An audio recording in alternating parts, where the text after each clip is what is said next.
Dans le cadre de la Biennale des villes en transition de 2025, la ville de Grenoble présente une série de podcasts. Vous écoutez la table ronde d'ouverture, une conférence sur les crises socio-environnementales. Mesdames et messieurs, bonjour à toutes et à tous. C'est un grand plaisir de se retrouver dans ce Palais des Sports. D'abord, merci d'avoir mis de côté le soleil et ce long week-end pour être là pour le lancement de cette biennale qui va nous occuper pendant 8 jours. 8 jours d'un programme extrêmement riche. C'est cette année notre 5e biennale. 8 ans déjà, depuis 2017. Biennale des villes en transition. Transition sociale, transition environnementale, transition démocratique. Transition dans notre rapport au vivant. Transition qui s'appuie aussi pour nous depuis 2022, année où nous avons été choisis par l'Union européenne pour être la capitale verte de l'Europe, qui s'appuie sur la démarche Grenoble 2040. Grenoble 2040, c'est quoi? C'est se dire que les enfants qui sont nés pendant cette année où nous étions capitale verte devront à l'âge adulte être neutres en carbone et neutres en biodiversité. C'est une échelle humaine. C'est une responsabilité pour nous, mais plus qu'une responsabilité, je crois que c'est un enthousiasme. Un enthousiasme pourquoi? Parce qu'être neutre en carbone et être neutre en biodiversité, c'est tout sauf être neutre. Au contraire, c'est sortir du consumérisme, c'est refuser le maintien de l'ordre social, ici en France, mais aussi sur la planète. C'est lutter contre l'ignorance et l'obscurantisme, c'est éveiller sa curiosité. Et donc, c'est un défi réjouissant pour l'humanité. C'est regagner du temps de vie, c'est regagner du sens, c'est regagner des liens. Et donc, c'est inspirant.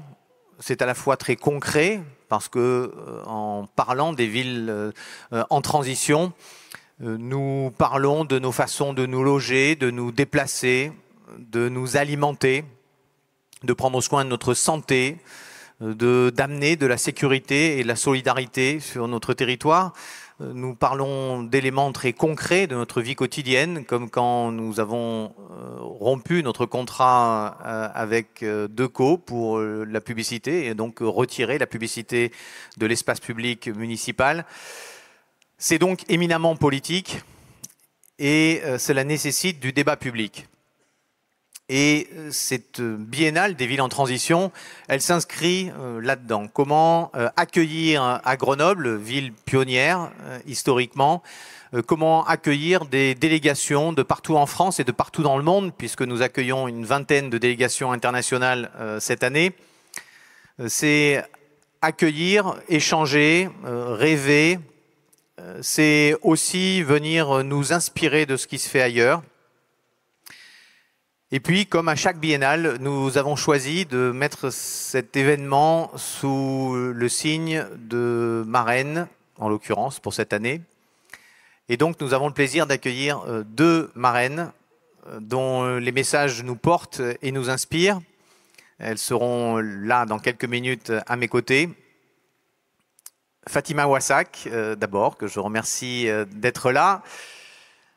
Fatima Ouassak, qui est la fondatrice du Front de Mer, qui est une activiste, essayiste d'une écologie qu'elle appelle pirate, donc une écologie ancrée dans le réel, ancrée dans la vie quotidienne et éminemment politique, éminemment affirmative, et donc qui vient à la fois nourrir l'intellect et nourrir les combats de tous les jours.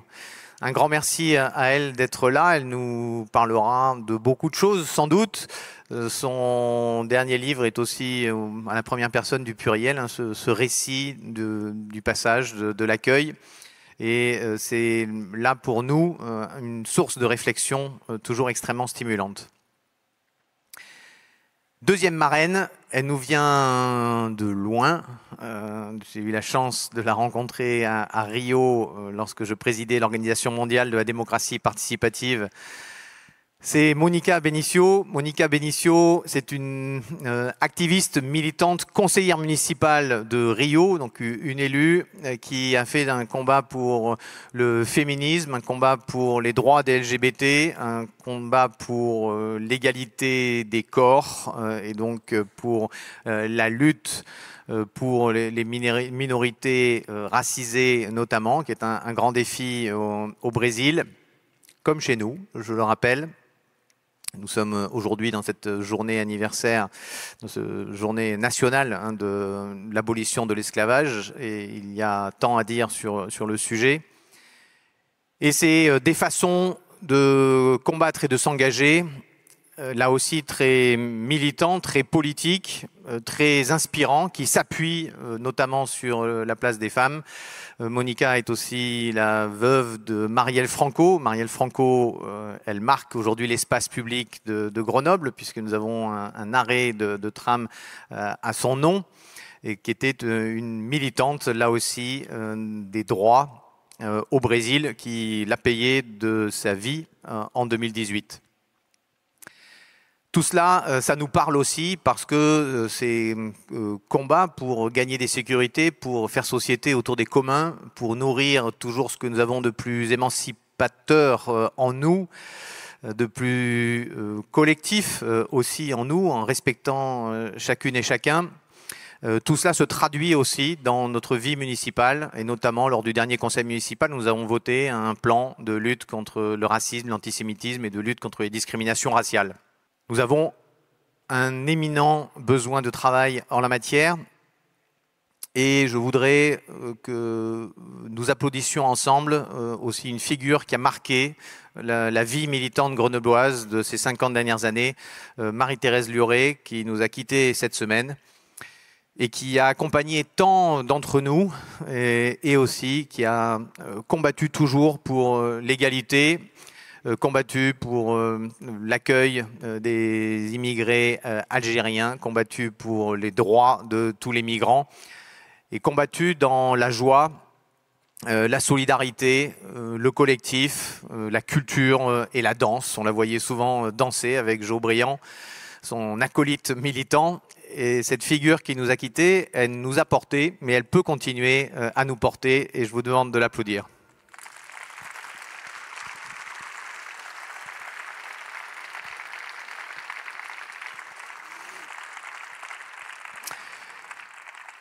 Elle a accompagné beaucoup d'entre nous, et je me rappelle que quand j'étais jeune parent d'élèves en 2004, nous lancions à Grenoble comme ailleurs en France les premiers collectifs du réseau Éducation sans frontières, et trouver ces piliers du militantisme qui venaient nous former et nous soutenir, c'était un lien fort. N'oublions jamais cette transmission. À Grenoble, cette transmission, nous avons voulu aussi en faire un des vecteurs des 80 ans de la libération. Parce que oui, Grenoble est une ville résistante, et ces 80 ans, depuis 2023, et les 80 ans de la Saint-Barthélemy grenobloise, ils nous accompagnent avec deux mots d'ordre, résister et transmettre. Résister et transmettre, ça passe aussi par se dire de quoi nous voulons nous libérer aujourd'hui. Et donc nous avons aussi, dans cette biennale, des chercheuses et des chercheurs qui viennent là, des sociologues, des historiens, des penseurs, mais aussi des activistes, et qui viennent penser avec nous cette histoire longue et voir comment elle peut nous nourrir et nous inspirer aujourd'hui. Ça sera aussi dans le programme de cette semaine. Ce programme, il est accueilli notamment et principalement dans ce Palais des Sports, dont le format permet de faire ces choses absolument incroyables. On y a accueilli évidemment les Jeux Olympiques en 68, avec des moments forts aussi du sport et de géopolitique, avec notamment le match URSS-Tchécoslovaquie, 68, juste avant le printemps de Prague. Et puis là, vous aurez demain une émission de radio, vous aurez ce soir des concerts, ce soir un spectacle aussi, Résiste, que je vous invite à rester voir. Et venir dans cette biennale puiser de l'énergie à un moment où peut-être le monde semble un petit peu fou, ce monde né de la résistance est né en France du Conseil national de la résistance, mais à l'échelle mondiale d'un nouvel ordre. Ce monde, il vacille aujourd'hui. Il vacille avec les guerres, de retour sur le continent européen avec l'attaque de la Russie sur l'Ukraine. Il vacille de façon extrême avec Israël qui est aujourd'hui, après les attaques du 7 octobre, les attaques terroristes du 7 octobre, qui est dans un mouvement d'écrasement du peuple gazaoui et également en Cisjordanie. Avec évidemment ce qui passe au Soudan, ce qui se passe au Congo, avec là ces derniers jours la guerre entre deux puissances nucléaires, 2 des 9 puissances nucléaires, entre l'Inde et le Pakistan, 2 des 5 plus grands pays du monde qui se bombardent. Nous voyons cette géopolitique avec Trump de retour au pouvoir, avec les dictatures chinoises et indiennes. Nous voyons tout cela et pourtant nous continuons à avancer parce que, comme le dit Edgar Morin, c'est des petits grains de sable qui dérayent, qui bloquent les engrenages du pire dans l'histoire. Donc oui, nous avons une belle histoire à inventer. Oui, cette biennale est pour nous une source d'inspiration. Nous y cuisinons, nous y dessinons ensemble, nous y rêvons. Et aussi, nous sommes pétris de culture et donc je vous invite à aller au musée de Grenoble, regarder le peintre Silva, un peintre brésilien, lui aussi dans cette année franco-brésilienne, et un peintre paysan qui vient dénoncer les travers de l'agriculture intensive. Là aussi, ça fait écho à nos stratégies alimentaires, ça fait écho à la sécurité sociale de l'alimentation, ça fait écho à beaucoup de choses que nous faisons. Et surtout, ça nourrit ce désir de beauté que les femmes et les hommes ont en eux et que nous devons entretenir, plus que tout, entretenir pour pouvoir regarder loin, là, au-dessus des difficultés du présent, pouvoir les traverser avec énergie et nous aussi construire un monde meilleur comme nous l'ont légué les résistants de la Deuxième Guerre mondiale qui ont réussi à mettre à bas le nazisme. Donc, grand programme. Vous pouvez picorer dans toute cette semaine des événements très variés. Et j'invite nos 2 marraines, que je remercie encore d'avoir accepté cette mission, Fatima et Monica, à me rejoindre et à nous dire quelques mots.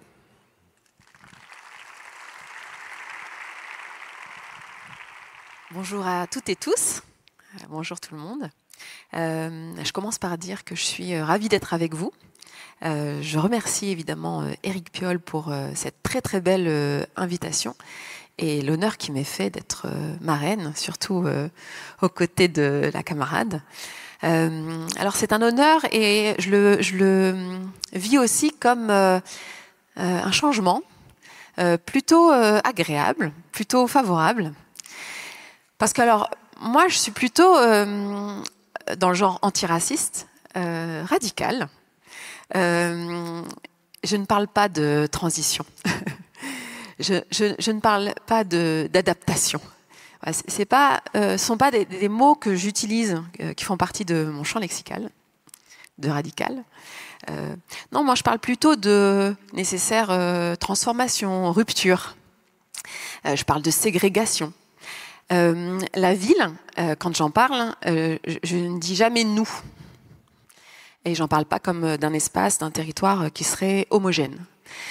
La ville, souvent, quand j'en parle, c'est un champ de bataille. Le reflet, le miroir de rapports de domination. Et donc, je parle plutôt de ségrégation socio-spatiale, raciale. Prenons par exemple la question de l'alimentation. Comment bien se nourrir, comment bien nourrir ses enfants. Alors moi, je vais avoir tendance à dire, mais venez, on va se balader dans la ville de Grenoble et on va voir à quel point on ne mange pas de la même manière, on n'a pas accès à la même alimentation selon que l'on circule dans tel quartier, sur tel territoire, plutôt que dans tel autre quartier. Il y a une véritable ségrégation dans l'offre alimentaire et donc dans l'accès à l'alimentation saine, équilibrée, et que cette ségrégation, elle est structurelle, elle s'est construite et elle est voulue. Voilà, il ne s'agit pas d'un accident. La ville de Grenoble, comme la ville de Montreuil, la ville de Strasbourg et d'autres, ne sont pas nées ségrégées. Évidemment qu'il s'agit de choix politiques, de politiques publiques, année après année et décennie après décennie. Mais si je dis ça, c'est dire à quel point, alors, de demander à la radicale que je suis, qui n'a que le mot rupture et ségrégation et lutte à la bouche, de venir être marraine de ces biennales, voilà, je me dis quand même que, voilà, peut-être qu'il y a une prise de conscience, en tout cas, oui, une considération pour la nécessité de faire venir des gens, des organisations, des associations, des penseurs, des chercheurs, des militants, des militantes, depuis les quartiers populaires, depuis l'antiracisme, pour dire mais venez, on va essayer d'imaginer quelque chose ensemble, malgré les ségrégations, les rapports de domination, malgré le fait que effectivement nous vivons dans un champ de bataille, on va essayer de construire du commun. Voilà, c'est comme ça que je le vois en fait. Effectivement, je suis d'accord pour dire que l'heure est grave. Il y a un certain nombre de crises que vous connaissez, je ne vais pas en rajouter, on aura l'occasion, je pense, de développer tout à l'heure, concernant la crise climatique, la montée en puissance des extrêmes droites, des fascismes, alliés au néolibéralisme, etc. etc. C'est peut-être l'occasion de considérer la ville, les villes, comme des maquis, en fait, des lieux de résistance où on peut faire des choses. Voilà, et moi, si je suis là, c'est aussi pour dire que si on veut construire un front commun, encore une fois, au-delà des rapports de domination et des ségrégations, on ne peut pas faire sans l'antiracisme. Voilà, c'est ça que je veux dire. Quand on a un projet que l'on veut antifasciste, de lutte contre l'extrême droite, on ne peut pas faire sans l'antiracisme. Et donc, on ne peut pas faire sans les populations qui vivent dans les quartiers populaires, sans leurs priorités, sans leurs urgences, sans leurs questions de vie et de mort, sans leur inquiétude pour leurs enfants, ce qu'on appelle génération future. On ne peut pas faire sans, en fait.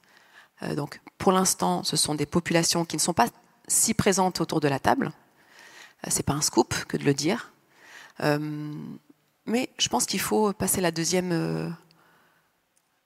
voilà, et permettre, en fait, qu'on puisse se dire dans quelle mesure on va créer de la fraternité.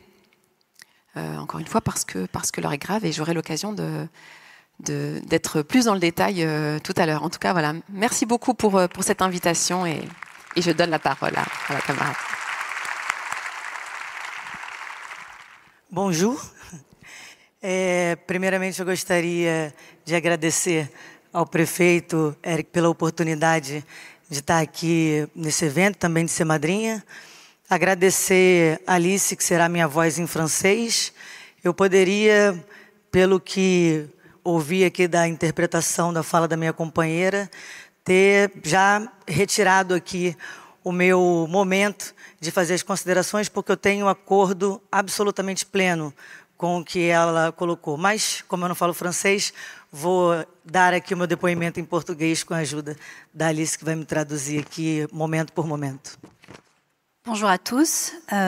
Tout d'abord, je voudrais remercier Monsieur le maire Éric pour cette opportunité d'être ici parmi vous et d'avoir été marraine des biennales.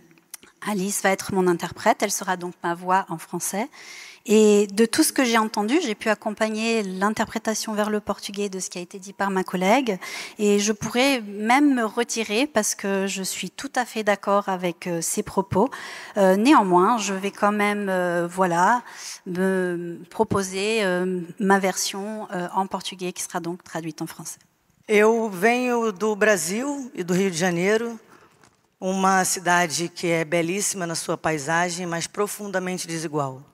E não vejo, assim como o depoimento que foi dado, a possibilidade de falarmos de cidades em transição sem falarmos sobre justiça racial, sem falarmos sobre o aprofundamento da gravidade do colapso climático hoje ser pautado e principalmente estruturado no racismo. Há que se ter um compromisso muito profundo e muito sério com a luta antirracista para que a gente possa pensar em falar de transição, que seja uma transição para uma sociedade mais justa. Je viens du Brésil, de la ville de Rio de Janeiro, qui est une ville avec des paysages magnifiques, néanmoins une ville très inégalitaire. C'est important quand on parle de ville en transition, de centrer ce débat sur l'idée de la justice raciale, parce que c'est vrai qu'avec avec le fait qu'on assiste à un vrai collapse du climat, de plus en plus profond et plus grave, on doit voir à quel point cette inégalité, ces injustices sont structurées par le racisme. Et c'est important d'avoir cette réflexion, de la contextualiser de cette façon-là pour qu'on puisse avoir une transition qui soit une transition sociale juste. Embora o Rio de Janeiro e Grenoble estejam em posições geográficas muito distintas e econômicas também, a gente vê um aprofundamento de uma crise que é global. E vou falar sobre isso mais adiante, na próxima mesa, mas gostaria de dizer o impacto que foi presenciar o evento na manhã de hoje, que numa data tão simbólica quanto a que acontece hoje, não era sobre fazer uma homenagem ao passado, mas, sobretudo, fazer uma escuta de um processo histórico grave, violento, que é ferramenta e produto dessa desigualdade social que temos hoje, em 2025, mas buscando ter uma escuta ativa sobre aqueles e aquelas que foram violentados e massacrados para manter uma sociedade desigual e pensar sobre um processo de reparação histórica no presente. Je viens donc de Rio. Rio est une ville très différente de Grenoble en termes géographiques, en termes économiques aussi. Néanmoins, c'est essentiel d'approfondir ce débat et de voir ce qu'on peut faire au niveau global. Plus tard, je participerai à une session, donc j'aurai l'occasion d'approfondir mes propos là-dessus. Mais ce matin, j'ai été impactée par ce que j'ai vécu. Nous avons eu une rencontre dans ce contexte très important de la journée d'aujourd'hui et de tout ce qu'on essaye à rendre hommage.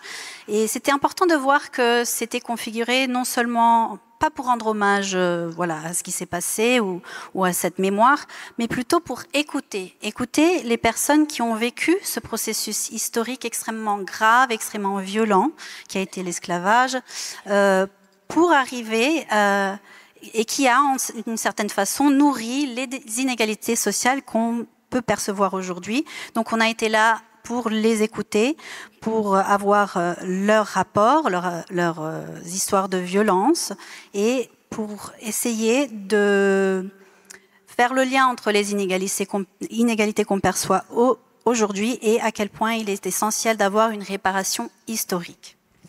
A crise climática, ela afeta toda a sociedade, mas ela afeta de forma diferente, dependendo do território, dependendo da classe social e, sobretudo, da raça.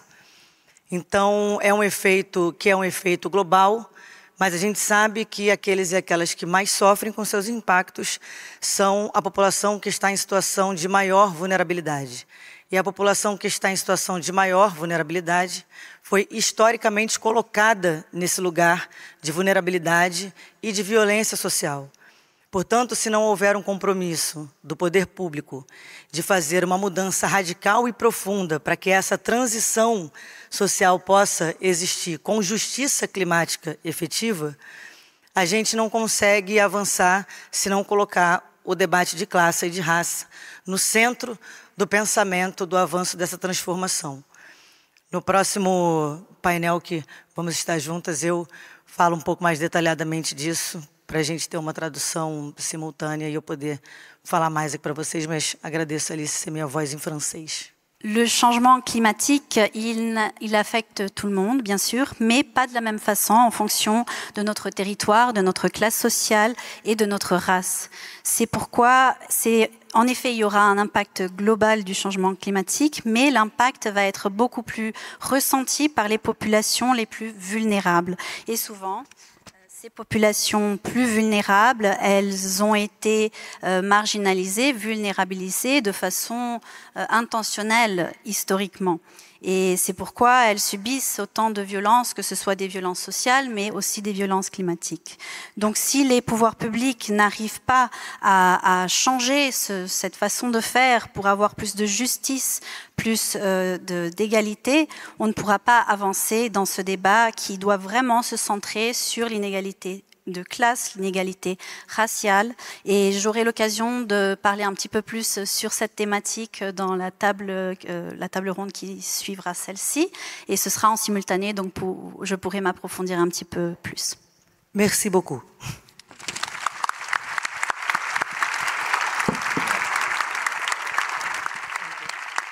Donc nous déclarons la Biennale des villes en transition ouverte. Bonjour à tous, bonjour à toutes. Moi, je suis ravie d'être là parmi vous aujourd'hui. Je vais vous accompagner durant cette première table ronde de la Biennale, la table ronde d'ouverture qui a pour thème, ça va pas être forcément très joyeux, mais ça va sûrement être très intéressant, crise socio-environnementale et climatique, des constats à l'action. Alors, deux de nos intervenants, vous les connaissez déjà, puisqu'il s'agit d'Éric Piolle, le maire de Grenoble, et de Fatima Ouassak, qui est autrice, militante. Je les fais revenir tout de suite. Je vous demande de les applaudir, s'il vous plaît.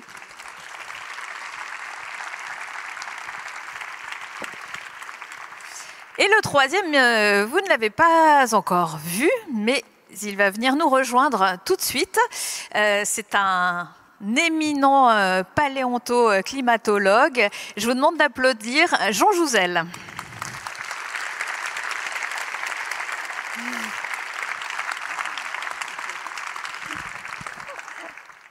Alors, je vais continuer peut-être, puisqu'on a déjà fait connaissance, on reviendra vers vous dans un petit moment. Mais avec vous, Jean Jouzel, je m'assois, ça sera plus confortable, voilà. Alors, je le disais, vous êtes l'un des plus éminents spécialistes du climat de la planète. Alors, je ne vais pas retracer toute votre bio, ça serait un petit peu long, on n'a finalement pas tant de temps que ça. Vous avez obtenu l'équivalent du prix Nobel pour les sciences de la Terre et la médaille d'or du CNRS. Vous avez été vice-président du GIEC, le groupe d'experts intergouvernemental sur l'évolution du climat. C'est même d'ailleurs un peu vos travaux qui sont à l'origine de la création du GIEC. Et pour revenir un petit peu en arrière, on va voir que vous avez un lien avec Grenoble, parce que à la fin des années 80, au CEA, avec Claude Lorius, vous avez mis en évidence l'influence des gaz de serre sur le réchauffement climatique et donc travaillé ensuite au labo de glaciologie de Grenoble, labo qui fait souvent l'actualité, qui fait la fierté, une des fiertés de la ville, évidemment, il y en a bien d'autres. Et aujourd'hui, vous êtes aussi président de Météo Climat.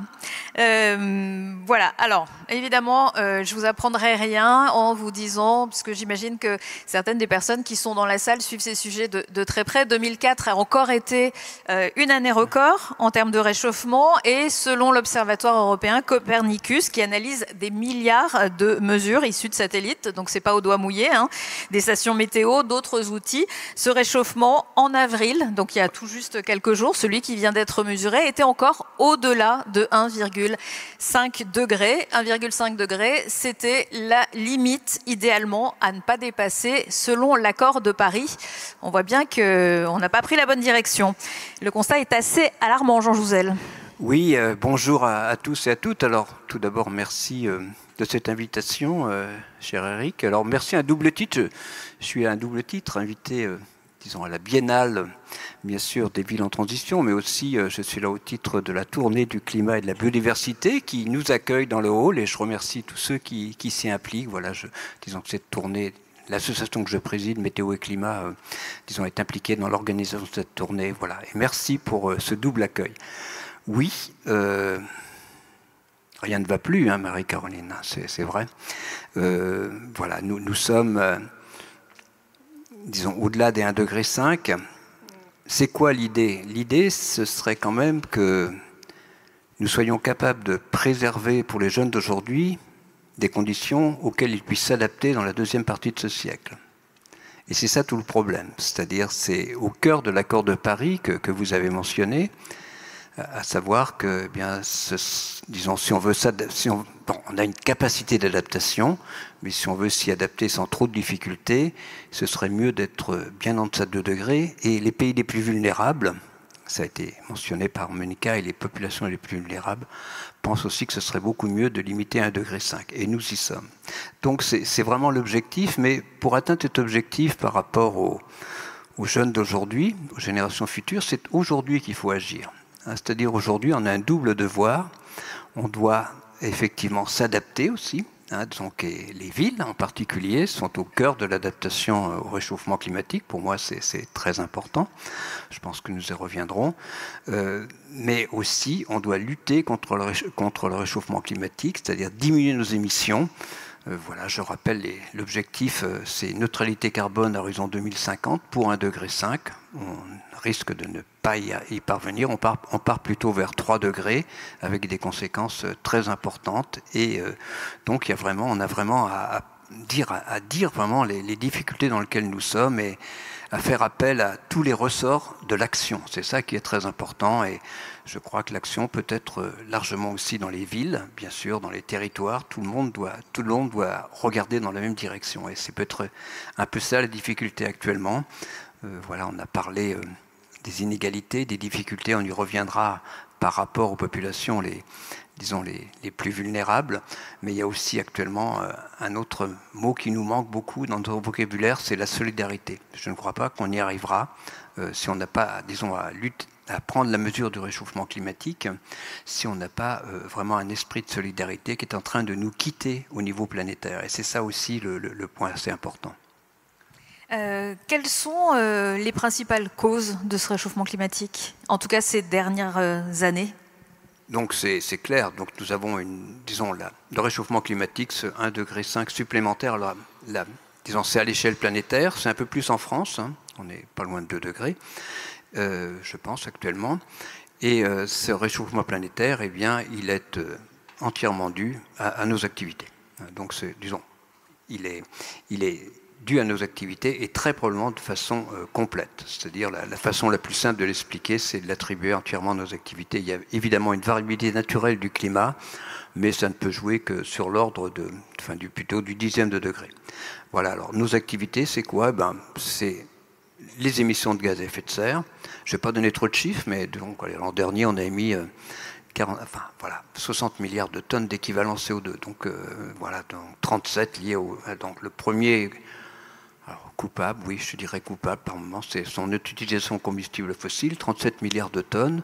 On y ajoute 5 à 6 milliards de tonnes pour la déforestation. Voilà, on voit bien que c'est aussi la fabrication du ciment, 2 milliards de tonnes, et puis on ajoute grosso modo 15 milliards de tonnes d'équivalent CO2, entre 12 et 15 pour les autres gaz à effet de serre, dont on connaît l'origine, le méthane, le protoxyde d'azote, avec un lien avec l'agriculture et l'alimentation un peu plus fort que pour, bien sûr, le gaz carbonique. Donc c'est bien documenté. Il y a aussi la pollution qui contrecarre une partie de ce réchauffement, mais globalement, en termes de variabilité climatique, les gaz à effet de serre ont désormais pris le pas sur toutes les autres composantes, soit la variabilité naturelle, soit même un grand volcan, soit la pollution. Donc c'est vraiment les gaz à effet de serre qui sont malheureusement en tête des causes du réchauffement climatique. Alors plus 1,5 degré, voire plus, malheureusement. Évidemment, on se dit tout de suite que c'est une question de chaleur, mais pas seulement. Il y a bien des conséquences sur le réchauffement climatique, des sécheresses, des hausses des précipitations. Oui, mais ici aussi des conséquences sur l'enneigement, sur les glaciers, sur l'alpinisme aussi. J'étais à Chamonix il y a quelques semaines et les chamoniards sont très soucieux de ces parois montagneuses qui deviennent un peu plus friables parce que le gel n'est plus là. Donc il y a effectivement des conséquences dans les régions. Si vous êtes à bord de mer, vous pensez à autre chose, à l'élévation du niveau de la mer, mais dans les territoires, vous avez raison, ce sont ces... Je dirais que dans les villes, peut-être la manifestation, les vagues de chaleur sont peut-être les plus difficiles à y faire face, tout simplement parce qu'il y a aussi ces problèmes d'îlots de chaleur dans les territoires, les sécheresses, ces inondations, alors ça peut aussi être dans les villes, ces extrêmes climatiques sont vraiment de plus en plus au rendez-vous et de façon de plus en plus intense. C'est ce que nous prévoyons, ce que nous vivons aujourd'hui, c'est ce que nous envisageons depuis une 50aine d'années. Le message est très clair, c'est-à-dire que je crois qu'il faut faire malheureusement confiance à notre communauté dans ce qu'elle envisage à l'horizon des prochaines décennies. Merci Jean Jouzel. On peut vous applaudir pour ce petit point. Voilà. Maintenant qu'on a remis un petit peu, on a fait un petit état des lieux, Fatima Ouassek, on va pouvoir enchaîner avec vous. Alors je ne sais pas s'il y a un deuxième. Je vais vous. Oh, bon, voilà. Merci. Hop. Voilà. Éric Piolle l'a dit tout à l'heure, vous êtes politologue, essayiste, autrice de nombreux ouvrages. Avec vous, on va resserrer un petit peu notre prisme avec des questions différentes un petit peu. Vous avez déjà évoqué dans votre présentation le domaine de recherche sur lequel vous étiez plus particulièrement active, notamment sur les quartiers difficiles, les personnes qui sont le plus en difficulté socialement, pour dire qu'il ne faut pas les oublier. Et il y a des personnes qui n'oublient pas l'écologie. On se dit l'écologie, on en parle un peu partout. Au départ, c'était les écolos qui faisaient de l'écologie. Et puis finalement, aujourd'hui, tous les partis politiques s'y mettent. Et même ceux qu'on n'attendait pas, l'extrême droite. Oui, tout à fait. Alors c'est une certaine forme d'écologie. C'est pas une bonne nouvelle. C'est Jordan Bardella qui disait que l'écologie, ce sont les frontières. L'écologie, c'est les frontières. Bon, donc effectivement, l'écologie n'est pas immunisée. Elle n'est pas forcément de gauche. Elle n'est pas forcément progressiste. C'est pas forcément émancipateur. Il y a effectivement une écologie d'extrême droite qui existe et qui monte en puissance, ça on le sait. Si vous permettez, je voulais quand même dire un mot à propos déjà je suis honorée d'être en votre présence.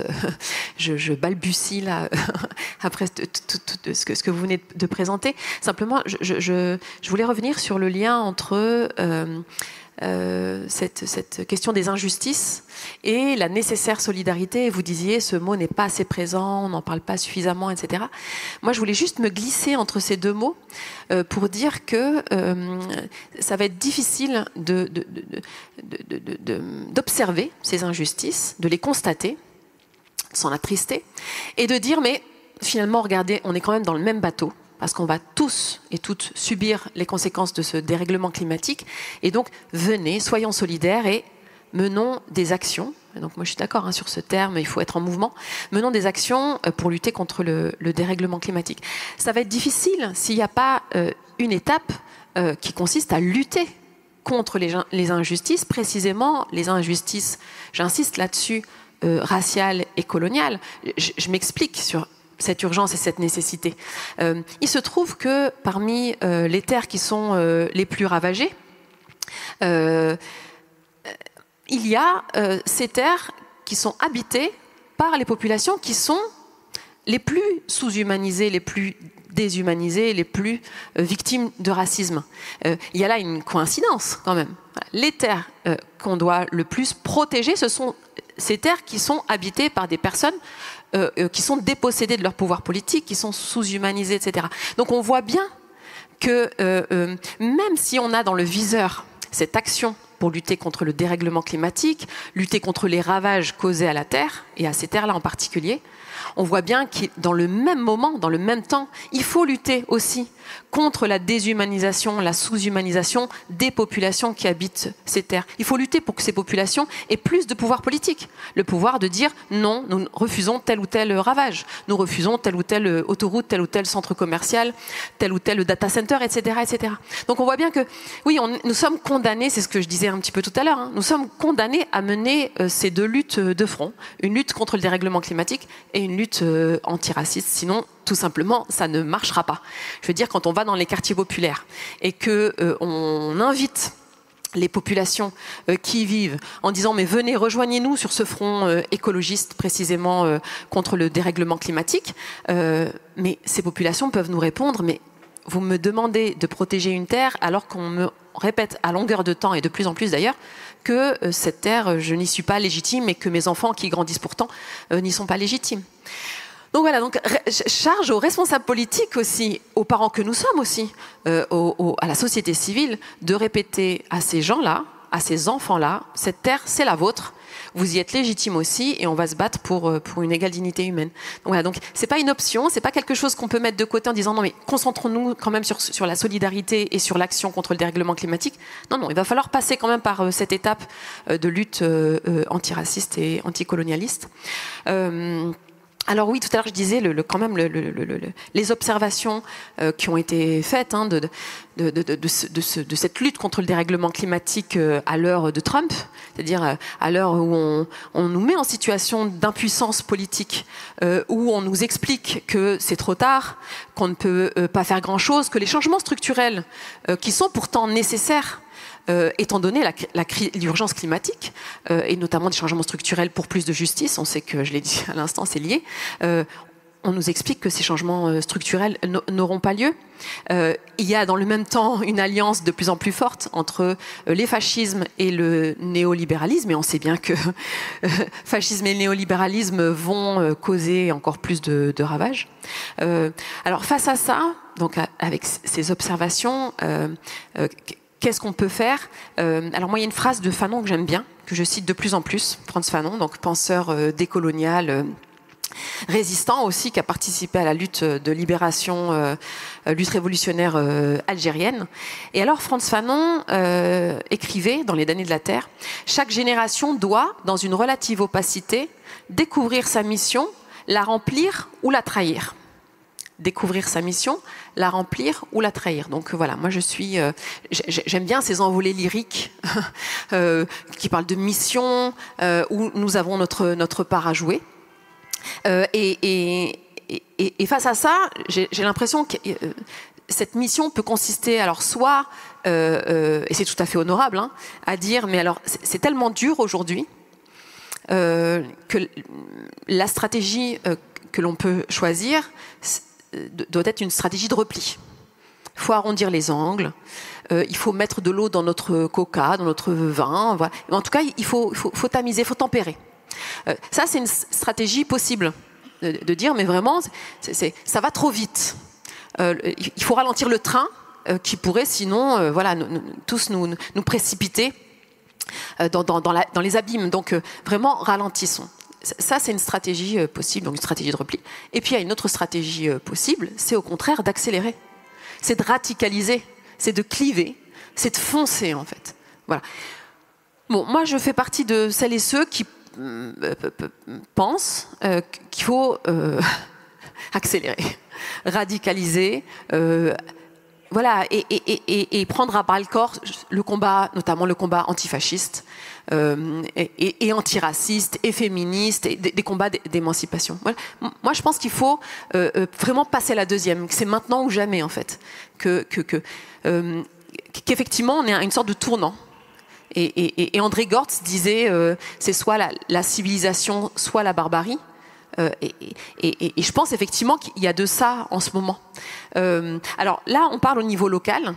Et on pourrait dire, mais tes grandes envolées lyriques, bon, c'est très abstrait tout ça, c'est plutôt au niveau global, etc. Et moi, je pense l'exact contraire. Moi, je pense que c'est au niveau des villes, en fait, qu'on peut lutter réellement contre le fascisme. Voilà. Pourtant, alors au niveau des villes, on parle souvent des petites choses, la nourriture, la circulation, les mobilités. Ça paraît très technique et justement pas idéologique. Et moi, je pense que ces petites choses, c'est le front en fait de résistance contre le fascisme. Et on pourrait faire de nos villes, on pourrait faire des maquis, des laboratoires. Expérimentaux dans la lutte contre le fascisme qui vient, précisément dans la lutte contre l'extrême droite, précisément dans la lutte contre le Rassemblement national, puisqu'il faut nommer ce parti qui est aux portes du pouvoir. Moi, je pense que vraiment, les villes, il y a quelque chose là à jouer et à assumer, à dire vraiment, voilà, on ne se contente pas de petites choses comme ça, et on en appelle, pour les gens qui prennent des responsabilités, on en appelle à une vision politique globale, à ces grandes envolées lyriques, voilà, y compris au niveau local. Moi, je pense qu'il y a vraiment quelque chose là à faire. Alors, j'ai pris quelques petites notes pour pas rester trop dans les nuées. Et si j'ai encore quelques rapidement, parce que comme ça, on va pouvoir enchaîner pour pouvoir faire passer tourner la parole. Bon. Mais sinon, on peut continuer, on peut poser des questions et et continuer. Si vous avez un petit mot encore, vous pouvez y aller. Et je préfère le garder pour tout à l'heure. Eh bien alors on le garde pour tout à l'heure. Merci.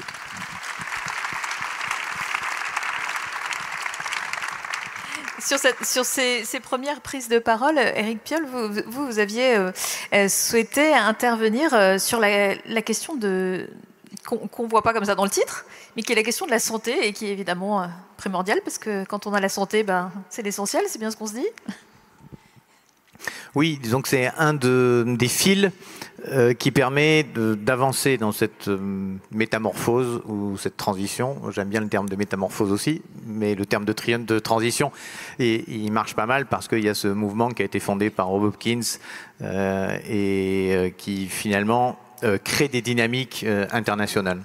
Et ça, je pense que c'est important pour nous quand nous pensons la conduite des affaires publiques et comment cette conduite des affaires publiques peut nous amener dans la direction de la société que nous voulons voir.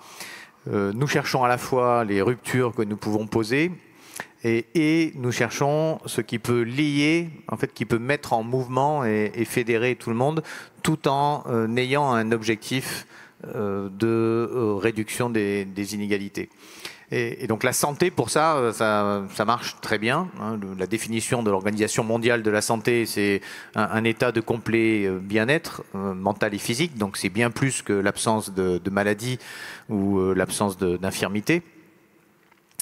Et à travers cela, en fait, on peut lutter contre les inégalités sociales et territoriales de santé, qui sont factuellement évidemment scandaleuses, parce que là c'est notre rapport au temps et comment nous pouvons utiliser notre temps sur Terre. Voilà, donc il y a un petit rapport au mystère humain. Nous ne savons pas pour combien de temps nous sommes là, nous ne savons pas pourquoi nous sommes là et nous ne savons pas où nous allons. Donc ça fait beaucoup, mais là c'est à l'échelle humaine.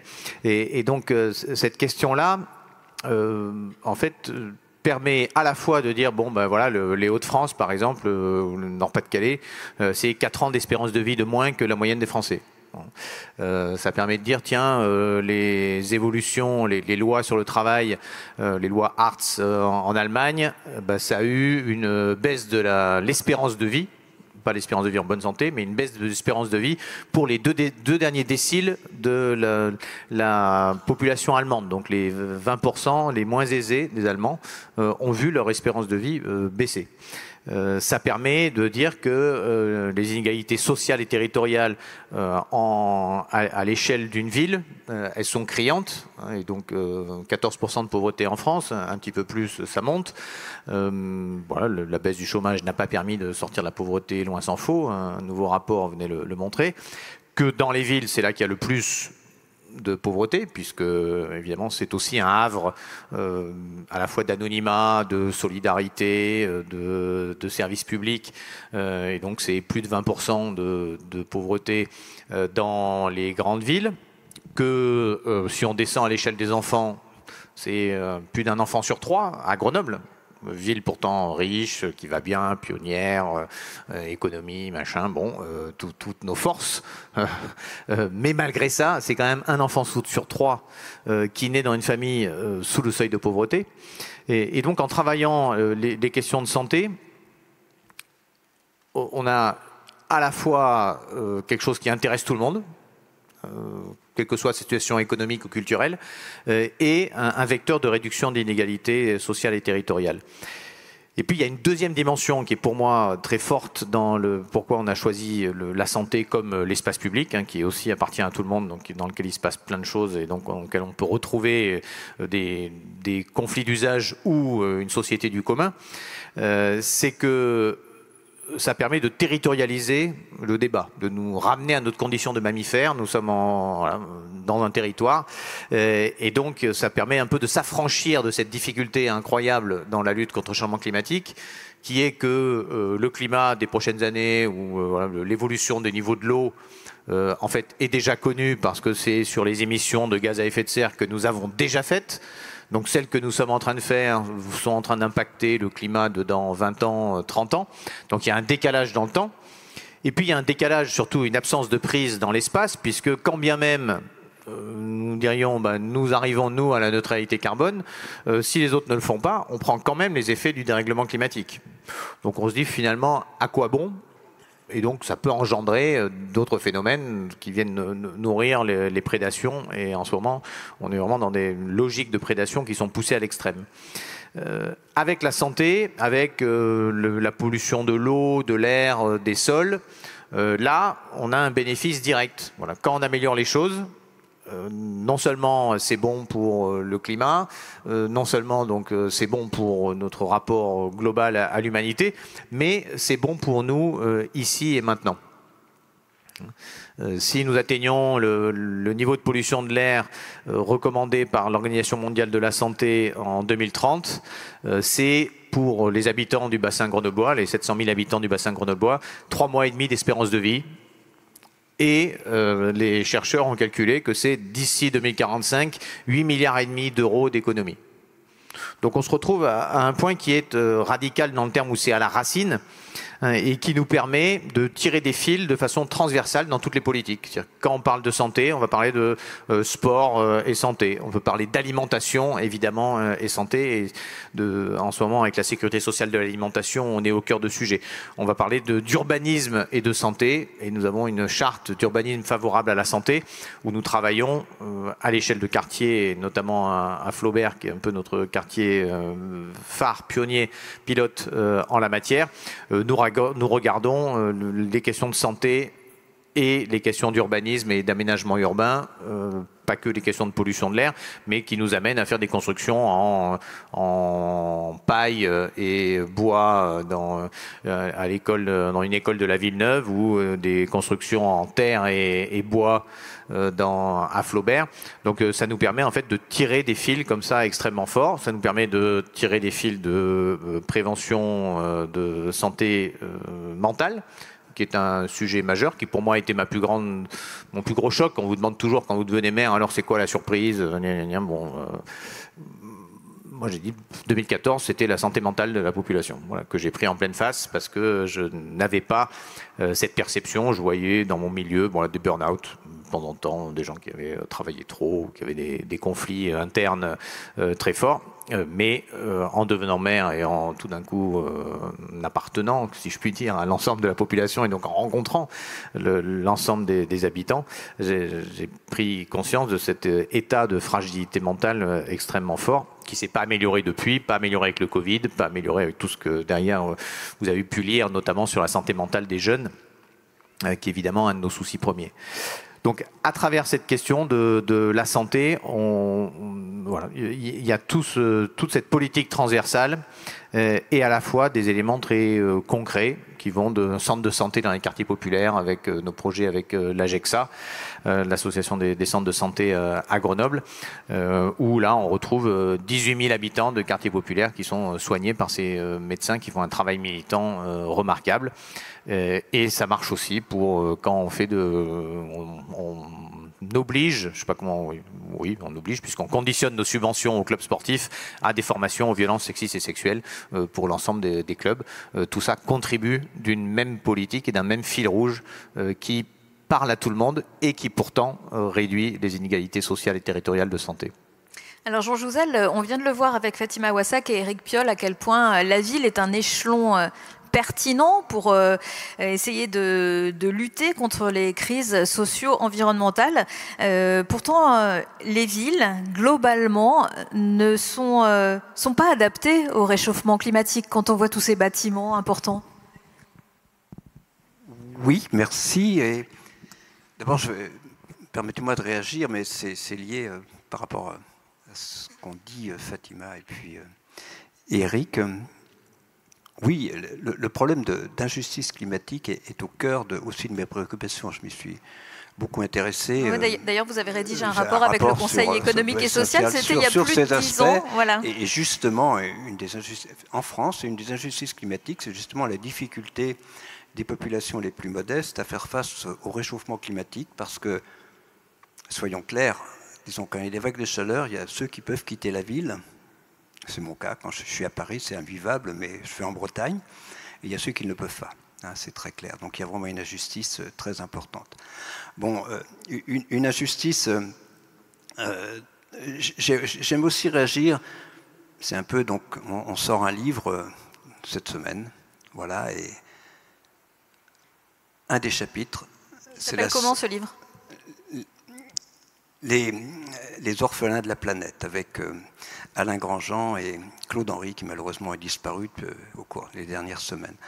Mais donc, justement, dans ce livre, on aborde un des chapitres, c'est la seconde époque coloniale. Donc c'est justement ce qu'on essaye de dire, c'est-à-dire cette injustice très forte des pays, de certaines régions, vous l'avez évoqué, qui sont vraiment au cœur de ces difficultés. J'évoquerai d'ailleurs ces problèmes demain matin sur France Inter. Je veux dire, donc, voilà, donc, et Éric, oui, quand même, c'est vrai, la santé, mais la santé, le réchauffement climatique va jouer sur la santé. On a justement une journée scientifique sur climat et santé en fin d'année, y compris la santé mentale et l'éco-anxiété. Donc, bien sûr, sur les maladies vectorielles, sur les difficultés à faire face aux vagues de chaleur, mais voilà, donc tout ça est lié. C'est ce que je veux dire. La transition de la ville, ce n'est pas que le climat, ce n'est même pas que la biodiversité.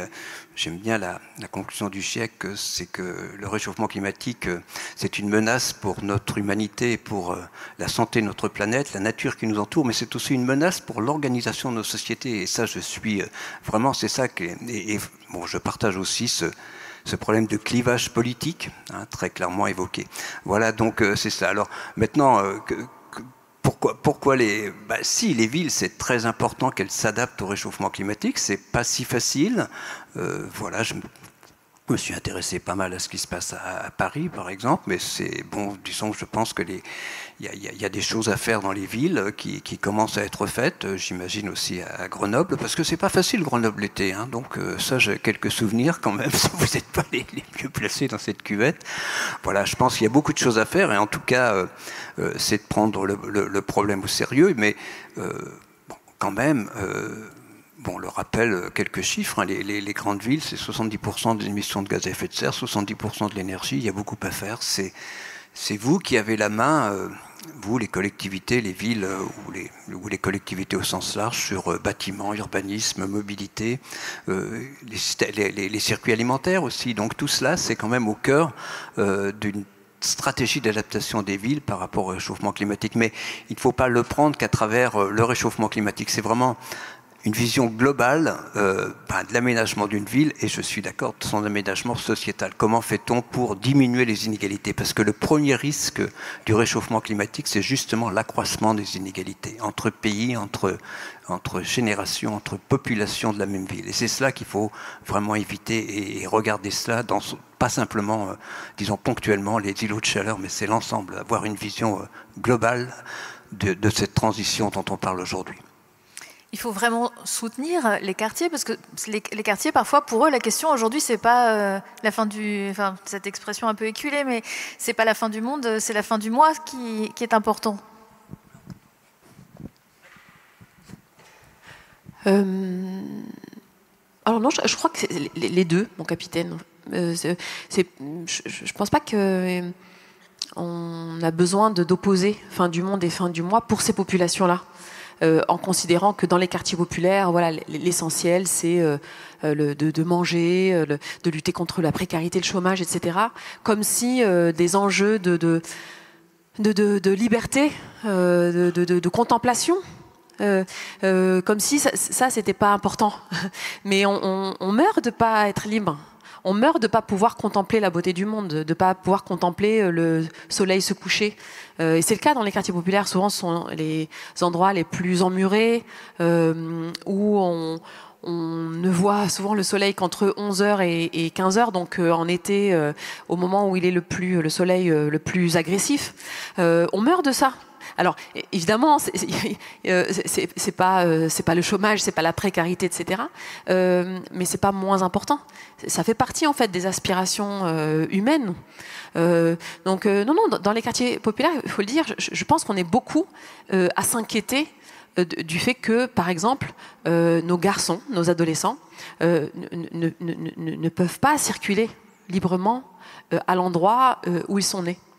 Ça, c'est une vraie angoisse en fait. Alors évidemment, il faut y vivre pour le savoir précisément. Il faut avoir des enfants non blancs, des enfants musulmans, des garçons en particulier, des adolescents, pour comprendre ce que c'est en fait de ne pas pouvoir faire 2 pas tranquillement sans être arrêté par un dispositif sécuritaire, la police armée, qui demande des papiers comme si on était à une douane et comme si c'était normal de demander à des enfants qui sont nés là des passeports, des papiers d'identité, encore une fois comme si on était à un checkpoint. Bon, ben ça c'est une vraie inquiétude, c'est une vraie angoisse quand on demande aux gens pourquoi ils veulent quitter le quartier, parce que y a beaucoup de gens quand même qui veulent quitter leur quartier malgré le rapport affectif qu'ils peuvent avoir. Voilà, encore une fois, à l'endroit où ils ont grandi. Ça, c'est une des inquiétudes, une des angoisses. Nos enfants ne sont pas tranquilles ici. Ils ne sont pas libres, ils ne peuvent pas bouger. Bon, ensuite, il y a la question de l'école, et les questions de santé, les questions précisément d'asthme, par exemple. Ça, c'est un vrai problème, là, voilà, comment bien respirer à ces endroits-là. Mais non, moi, je pense qu'il ne faut pas du tout opposer les deux. C'est ce que je disais tout à l'heure. Il n'y a pas des questions pratico-pratiques, locales, et puis des aspirations globales et philosophiques et idéologiques quand on a le temps pour les gens qui ont le temps. Donc, je pense qu'il faut avoir cette exigence, cette ambition, parler de liberté fondamentale, parler d'égale dignité humaine, y compris là, et en particulier là, dans les classes populaires et dans les quartiers populaires. Et il y a des choses à faire. Il y a des choses à faire. Par exemple, pour améliorer la libre circulation, alors moi dans ma ville, à Bagnolet, où je milite un petit peu, on fait des chasses au trésor, par exemple, avec les gamins. Et très précisément, par exemple, on demande aux autorités publiques de bloquer l'accès aux routes pour les voitures. Et donc, c'est la police qui s'en charge. Et donc, c'est rigolo. La police qui arrête les voitures pour laisser passer des gamins de quartier. Bon, c'est pas la fonction première d'habitude de la police dans les quartiers populaires. Là c'est bien, c'est utile. Et puis voilà. Et du coup, ça leur permet de mieux circuler en sécurité. Ça permet aussi à leurs parents, à nous, en fait, de bien comprendre l'enjeu des villes sans voiture. Et puis cet enjeu de lutter contre les pollutions atmosphériques, etc. Enfin, il y a quelque chose là de très joyeux. Et quand on propose ce type de projet, et aux enfants et à leurs parents, on parle de liberté de circulation. On parle de liberté fondamentale. On parle de joie dans la rue. Vous voyez, on n'est pas obligé de dégrader en fait le propos et les exigences sous prétexte qu'il s'agit de classes populaires, encore une fois. J'insiste là-dessus. Dans les classes populaires, on a cette... voilà, on veut du beau aussi pour nos enfants. Et ça peut fonctionner. Éric Piolle, ces messages, pour certains, parfois, ils sont difficiles à entendre. Comment vous arrivez, vous, à les faire passer? Parce qu'on s'aperçoit bien en discutant que finalement, c'est tellement transversal, il y a tellement de choses à faire. Ça va, vous avez toujours du courage? Ça va parce que ça enlève pas la frustration, évidemment, de ne pas faire tout ce qu'on aimerait faire pour des contingences qui peuvent être financières d'abord, administratives ou politiques. Trouver les moyens de créer des alliances sur des intentions qui sont communes pour avancer. Mais moi, je suis fondamentalement, je pense qu'en fait, à la racine de notre problème, il y a la prédation. Voilà. Et donc, je regarde, quand je dis nos 3 adversaires, c'est le consumérisme, donc comment on nourrit nos pulsions de désir, de biens. Voilà. Et puis on dit toujours plus de machin, de trucs, et puis il faut avoir ci, avoir ça, et puis ceux du dessus vont passer à autre chose, et puis il faudra courir derrière, donc cette pulsion consumériste. Le deuxième adversaire, c'est l'ordre social, le maintien de l'ordre social. Et évidemment, quand on se dit que tiens, il faut passer en France de 10 tonnes à 2 tonnes, on se doute bien que ceux qui vont devoir modifier leur mode de vie, c'est pas les 50% les plus vulnérables de la population qui sont déjà à 5 tonnes et moins. Enfin, on se dit que les 10% qui sont à 18 et plus, pour eux, ça va être plus compliqué. Voilà. Mes racines d'éducation chrétienne, de temps en temps, j'ai envie de dire, vous vous rappelez la parabole, il sera plus facile à un chameau de passer par le fil de l'aiguille qu'à un riche de rentrer au royaume des cieux. Je mets ça de côté, puisque évidemment je fais de la politique, donc je suis laïque, et puis je ne suis pas croyant. Mais il n'empêche que on retrouve dans cette lutte contre la prédation, on retrouve la domination des hommes sur les femmes, Et on retrouve évidemment la domination spatiale sur la planète, hein, voilà, la prédation sur les ressources, la prédation parfois sur les corps, évidemment, on en parlait ce matin, et on retrouve les questions de néocolonialisme interne à nos pays, et donc les questions de racisme, et donc c'est une même lutte. Hein. La montée de l'extrême droite, c'est aussi le fait que face au néolibéralisme et à la peur du déclassement, il faut s'assurer pour ceux qui ont peur du déclassement, qui au moins dans ce déclassement, ils continueront de dominer les femmes, les noirs et les arabes. Voilà. Donc quand nous agissons dans ces luttes contre les discriminations, pour ma part, j'ai l'impression de faire partie de cette même lutte contre la prédation en général. Et c'est pour ça que des questions comme la condition animale sont aussi des vecteurs très puissants de transformation, parce qu'à travers la condition animale, on vient dire, en fait, voilà, là, on est en train de tuer un animal, mais c'est un être vivant. Alors on a dit, ça m'amuse, moi qui adore l'histoire, de voir l'évolution de comment on a caractérisé les humains. Bon, plus ça va, plus on se dit que on n'a pas grand-chose de différent du reste de la condition animale. Quand même, en termes de sensoriel, en termes de même on disait tiens nous avons la mémoire, bon bah on voit des éléphants qui retournent sur les lieux de leurs ancêtres passés qui sont morts, donc bon en fait nous avons un comportement de prédateur en général, et venir travailler sur ce comportement de prédateur nécessite, c'est pour ça que j'aime bien parler de métamorphose, nécessite un changement effectivement extrêmement puissant par rapport à ce qu'a été la société, on va dire, industrielle dans son ensemble, la société moderne depuis le milieu du 19e. Donc ça fait partie d'une même lutte. Voilà. À la place à laquelle je suis, une fois que j'ai fait ce constat, ben nous lançons des politiques pour s'attaquer. Alors on s'attaque au consumérisme en disant tiens on sort de la pub, on s'attaque à la condition animale en disant que ben, on va faire tout végétarien sur le protocole de la ville, et puis que maintenant notre standard c'est le repas végétarien à la cantine. Il faut demander pour avoir, c'est plus vous demander une alternative végétarienne, c'était ton combat à Bagnolet. Donc voilà, la base c'est le menu végétarien, et vous pouvez demander au quai d'avoir du poisson ou de la viande, mais c'est pas le menu standard. La base c'est le déplacement à vélo ou le déplacement à pied en premier lieu. Et vous pouvez évidemment vous continuer à vous déplacer en voiture, mais c'est pas le principe de base. Voilà. La base sur l'autoroute qui arrive de Grenoble, nous avons eu la première voie de covoiturage. Je suis content parce qu'au bout de 2018, l'accord avec Elisabeth Borne, 7 ans plus tard, on commence à avoir les premières verbalisations.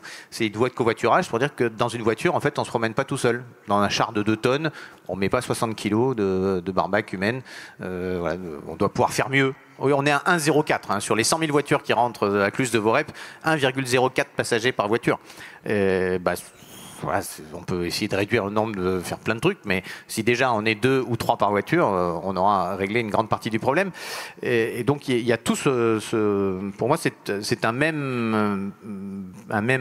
même lutte, et il faut trouver évidemment la cohérence sur la transition énergétique. On a réduit de 40% les consommations d'énergie de la ville, et donc de 70% les gaz à effet de serre, puisque nous avons aussi décarboné nos sources d'énergie. Nous avons maintenant plus de 50% de repas végétariens, 95% de bio et végétariens de bio dans les crèches. Donc nous faisons toutes ces politiques de planter des arbres, évidemment, et lutter contre les îlots de chaleur, multiplier les logements sociaux. On vient de passer les 25% cette année. Mais tout cela fait partie d'une même vision de lutte contre la prédation, donc sortie du consumérisme, lutte contre le maintien de l'ordre social, et cette lutte contre l'ignorance et l'obscurantisme qui sont des vecteurs utiles. Donc nous avons des alliés objectifs, et même dans le domaine de la santé, typiquement, nous avons été la première collectivité en France à salarier des travailleurs pairs, c'est-à-dire d'aller chercher des habitants du quartier qui vivent des enjeux d'accès aux soins et de prévention, et de les former. Et c'est eux qui, maintenant avec une casquette de salariés de la ville, font ce travail de prévention santé et d'accès aux soins, plutôt que d'avoir effectivement de venir porter la parole depuis l'extérieur. Je pense que ces questions-là sont essentielles. Jean Jouzel, puisqu'on parle de prédateurs, alors évidemment c'est un peu l'éléphant dans la pièce, mais pas l'éléphant sympa que vous avez évoqué tout à l'heure qui sait tout seul aller se mettre dans un coin quand ça va moins bien. Donc l'éléphant dans la pièce, c'est Donald Trump. Est-ce que ça vaut le coup de continuer à lutter? Vous, les actions qu'il a commencé à mener, on voit déjà les conséquences? Oui, effectivement, tout simplement le premier mot de notre livre, c'est prédateur. Voilà, donc, alors Donald Trump, oui, nous sommes au creux de la vague, nous sommes ici, je pense, toutes les personnes qui sont dans cette salle se sentent concernées par, cette transition au sens large, à la fois climatique, la biodiversité, tous les problèmes d'environnement, les problèmes sociétaux, mais on fait face à des vents contraires. Alors, sur le climat, il y a ce climato-scepticisme qui ne repose sur rien, simplement sur l'idée qu'il ne faut pas changer les choses. C'est clair, il n'y a aucune réflexion par rapport au phénomène lui-même. Mais je suis encore... en termes généraux, je suis évidemment très concerné par la politique de Donald Trump, mais je suis aussi extrêmement... vraiment... La vraie question, c'est la négation de la science, pas simplement dans notre domaine. Je veux dire, elle vaut pour notre domaine, mais elle vaut surtout pour tous les domaines. Et ça, c'est extrêmement difficile. Donc c'est quelque chose. Mais voilà, donc Donald Trump, oui, on commence à avoir des effets. Mais même chez nous, je dirais... Bon, il y a quand même un recul dans les ambitions de l'Europe, par exemple. Soyons clairs, ne soyons pas naïfs. Le Green Deal est en train de reculer. Alors, c'est pas qu'à cause de Donald Trump, mais on voit bien que cet esprit, l'ambition qui était là, est en train de s'effriter. Elle s'effrite aussi un petit peu dans notre pays, soyons clairs. Donc c'est ça aussi, il ne faut pas... Oui, c'est un peu la conséquence de ça.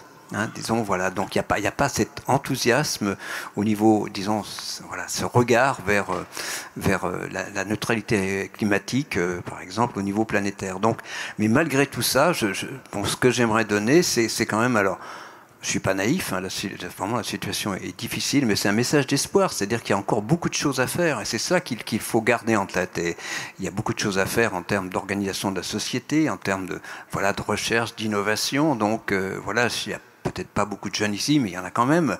Donc, prenez cette transition à bras-le-corps. Moi, c'est le message que je souhaiterais donner. Voilà, dans tous les domaines, il y a tellement de choses à faire. Voilà, même si Trump est là, on est au creux de la vague, mais il faut continuer à témoigner, à redire les choses et essayer d'aller de l'avant. J'espère que ça sera bientôt un mauvais souvenir. Je ne le cache pas. Merci beaucoup. Et voilà, vous pouvez garder le micro parce que je crois que vous allez bientôt devoir nous quitter. Donc, avant, je voulais que vous disiez peut-être un petit mot sur cette exposition qui est justement ouverte à tous, qui est dans le hall de Météo et Climat. Donc il s'agit de la tournée du climat et de la biodiversité. Alors oui, nous avons commencé, donc nous, alors même, des trois Toulousains, dont Serge est là, Serge Planton est là, ont commencé, ils voulaient faire quelque chose en province, au moment de la COP, en 2015, accord de Paris. Tout se passait à Paris, et ils se sont dit, on va faire quelque chose en province, et ils ont mis sur pied ce train, c'était au départ le train du climat, il y a eu une première tournée, et puis... du train du climat, et puis on est reparti avec une vision plus large. On parlait de biodiversité aussi au début, mais voilà, donc plus orienté environnement au sens large, climat, biodiversité, mais aussi solutions. Et l'idée, je crois que, il y a une exposition, mais la force de cette démarche, c'est que les scientifiques sont là, avec, vous allez, si vous prenez le temps de discuter avec des scientifiques qui sont impliqués dans les travaux de recherche ou qui l'ont été, donc ce sont les messagers, et moi je les remercie, ils sont là, ils pourraient se lever, les messagers, il y a quelques messagers. On peut les applaudir, les messagers, est-ce qu'il y en a dans la salle? Merci aux messagers, donc merci beaucoup. Voilà, c'est ça l'idée, donc c'est vraiment de notre communauté scientifique, alors je dirais au sens large, intéressée, a envie d'aller vers le public, et c'est une façon de le faire, et voilà, j'espère que... Et là, merci de l'accueil que que vous nous faites à Grenoble, Eric. Voilà, les gens, je pense, prendront un peu de temps pour voilà, apprendre un peu plus, échanger avec notre communauté sur tous ces aspects. Merci beaucoup. Merci. Et puis on a besoin des scientifiques. Hein. C'est grâce à des personnes comme Jean Jouzel qu'on peut aujourd'hui être alerté, être en alerte, j'allais dire, sur ce qui va se passer et essayer de lutter au mieux contre ça. Oui, ben ça rejoint un autre de nos combats, peut-être politiques, c'est que dans ce que nous avons essayé de faire à Grenoble, dans ce que nous essayons de porter à Grenoble, il y a le fait que le rôle de l'écologie politique, pour moi, est de se décaler de ces messages d'alerte. C'est-à-dire que, historiquement, l'écologie vient de mouvements autogestionnaires, féministes et qui s'appuient sur la science. Donc ça a été des lanceurs d'alerte et des contre-pouvoirs. Maintenant, notre lecture, comme ma lecture politique, c'est de se dire que l'alerte, elle est portée par les 6 rapports du GIEC, elle est portée par des activistes qui viennent dire ICOP, là le projet de Total, c'est du grand n'importe quoi, que la compensation carbone d'entreprises comme Total, c'est de chasser des paysans dans certains pays d'Afrique qui vivaient sur leurs terres mais sans cadastre et qui sont chassés pour planter des arbres, pour compter ces arbres dans la compensation carbone de Total. Je dis ça parce que tout ça c'était avant Trump. Moi, j'ai toujours une petite difficulté qui est de dire maintenant on est dans la merde parce que y a Trump, ou on est dans la merde parce que une autre raison. En fait, on était déjà dans cette situation-là avant. Et il ne faudrait pas que ces événements, qui sont évidemment importants à l'échelle planétaire, qui sont dangereux, qui peuvent nous conduire à la guerre, on le sait tous, mais nous servent de paravent pour nous dire voilà, finalement on aurait bien aimé, mais là on peut plus parce que y a Trump. Voilà. Nous pouvons toujours, et nous pouvions avant, et pourtant nous ne l'avons pas fait, et donc ça nous appelle à cette culture de changements suffisamment radicaux, parce que de fait, on ne peut pas passer de la société ultra-consumériste et ultra-prédatrice dans laquelle nous sommes à une société de coopération, de bien-être, de sécurité et d'émancipation en adaptant le premier système. Voilà. Ce premier système ne peut pas s'adapter. Ces fondamentaux sont inscrits dans la prédation sur le vivant, la prédation géographique et la prédation sur les femmes. Donc ça ne colle pas. Donc il faut trouver les ressorts qui nous permettent de passer de l'un à l'autre. Voilà. En se disant que ça n'est pas immuable, puisque nous n'avons pas toujours été dans cette situation-là. Hein. L'ère de l'automobile, c'est quelques décennies. Voilà. L'ère de l'avion, c'est stupéfiant. L'avion, les premiers charters, je crois que c'est le 97. Il y avait à l'époque, à la fin des années 90, 1,5 milliard de passagers. Là, on a passé les 5 milliards de passagers. Donc nous sommes en train aujourd'hui, et c'est pas à cause de Trump, d'exploser notre bilan carbone dans l'avion, et avec des gens qui nous disent oui mais on va faire des progrès sur les moteurs, donc c'est pas grave. Les voitures, en France, 20 millions de voitures en 1980, on a passé les 40 millions. Ça c'est pas Trump. On a doublé le nombre de voitures en 40 ans. Elles ont pris 350 kilos. De plus, nous, on n'a pas grossi de 350 kilos, ni même en proportion, on n'a pas grossi de 30% comme l'ont fait les voitures. Donc tout cela, c'est dans nos mains. Et donc il faut trouver les fils pour avancer là-dessus. Et donc ces fils, c'est pour nous les questions de logement, les questions de déplacement et d'espace public, les questions d'alimentation, les questions de santé, les questions d'éducation, sport et culture, tous ces vecteurs d'émancipation, et évidemment les questions énergétiques pour avoir de la cohérence dans tout ça. Mais donc ça nous fait une politique publique locale très claire, mais qui va chercher aussi, nous travaillons sur le Donuts. Donc le donut, c'est se dire qu'il y a un plancher, c'est un donut, vous voyez ce que c'est, c'est un gâteau avec un trou au milieu, donc il y a 2 frontières, donc c'est de se dire que c'est une scientifique, une économiste anglaise, Kate Raworth, qui a lancé ça, avec un mouvement maintenant très large. Il y a un plancher social et il y a un plafond environnemental. Bon, nous disons qu'il y a un plancher social, effectivement, mais que le plafond environnemental, il marche avec un plafond social aussi. C'est qu'aujourd'hui, vous avez vu le rapport qui est sorti là il y a quelques jours, hein, les 10% les plus riches de la planète sont responsables à eux seuls de, je ne sais plus combien, 80-90% c'est ça, et de l'accroissement, c'était des chiffres absolument délirants. Donc on dit qu'il y a un plancher social. Et donc quand on dit qu'il y a un plafond social, je veux dire aussi. Et donc ce plafond social, ça nécessite de se dire, c'est le débat que j'ai pu avoir avec le patron du MEDEF, l'ancien patron du MEDEF, Roux de Bézieux, quand il disait, bah oui, effectivement, on veut réorienter, réduire les écarts de patrimoine notamment, hein, qui sont les plus flagrants. Ces écarts de patrimoine, on veut les réorienter non seulement parce que nous luttons contre les inégalités sociales, mais aussi parce que ce patrimoine continue de générer un système de prédation et d'émissions de gaz à effet de serre. Donc voilà, notre message, c'est de dire ne nous cachons pas derrière et effectivement, à l'échelle de la ville, nous pouvons agir parce que nous nous voyons, nous regardons dans les yeux. Donc cette fraternité ou cette sororité, nous pouvons la construire facilement là. Nous pouvons avoir cet élan de curiosité et nous pouvons, à travers des petits fils, montrer de la cohérence dans l'action. Évidemment, ça ne résout pas tout, mais ça fait ce que Damasio appelle des petits points de rouille dans le système, ou des petits points d'oasis, si on veut le dire plus posément, mais qui sont des points de base pour montrer qu'on peut faire autrement et se dire que du coup, on peut aussi passer à l'échelle du dessus.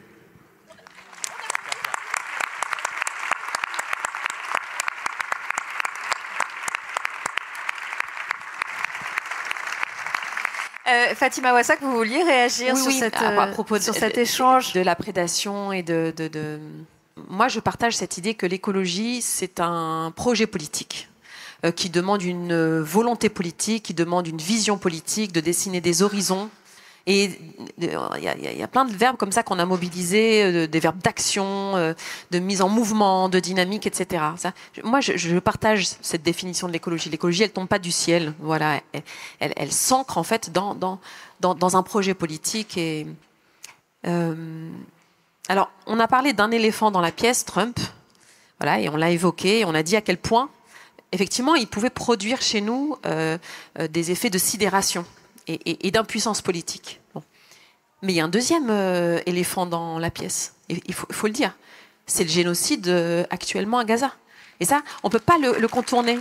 Parce que moi, je veux bien qu'on parle de santé mentale et de dire à quel point on va mal en ce moment.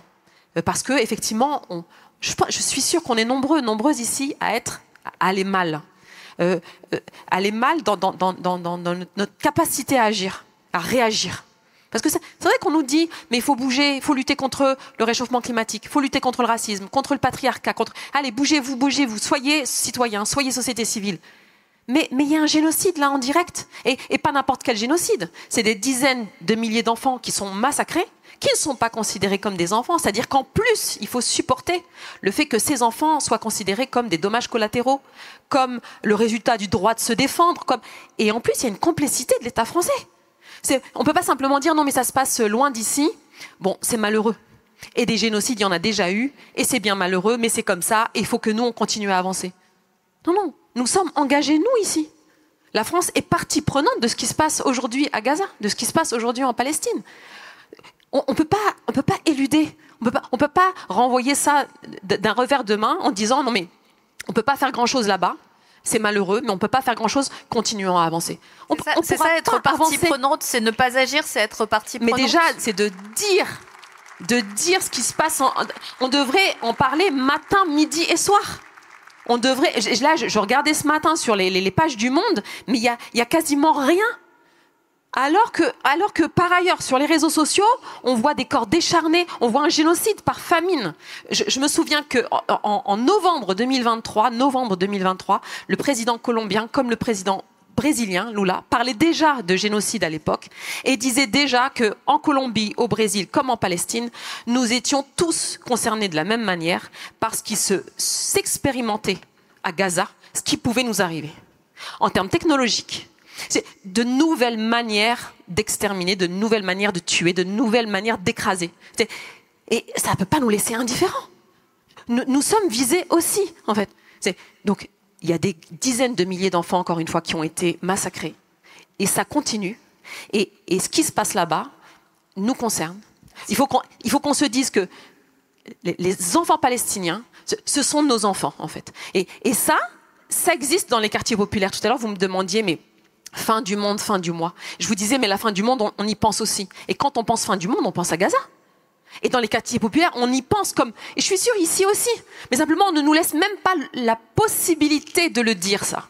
De dire, mais on va mal, il y a un génocide, qu'est-ce qu'on peut faire, comment on peut s'organiser, comment on peut s'organiser pour que ça cesse enfin, et que ces gens-là soient respectés dans leur égale dignité humaine. Voilà. Donc voilà, pour moi, ça c'est un gros éléphant dans la pièce, et il faut l'aborder. Et alors, je finis par ça, on a tous et toutes des choses à faire, et en particulier les responsables politiques. Encore une fois, il y a une complicité.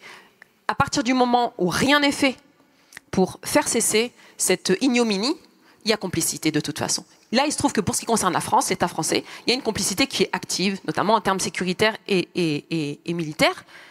Qu'est-ce qu'on est capable de faire? Mais ne serait-ce que parfois un drapeau palestinien sur le fronton d'une mairie. Mais vraiment, ça peut paraître très symbolique, mais peut-être que déjà on irait un petit peu mieux mentalement de voir qu'on se soucie de ces gens-là et qu'on ne les traite pas comme des dommages collatéraux. Mais après, moi, j'ai pas la solution pour que ça cesse, mais qu'au moins on puisse en discuter, qu'on le mette au centre de nos préoccupations publiques, puisque ce sont déjà nos préoccupations dans l'espace intime et l'espace privé.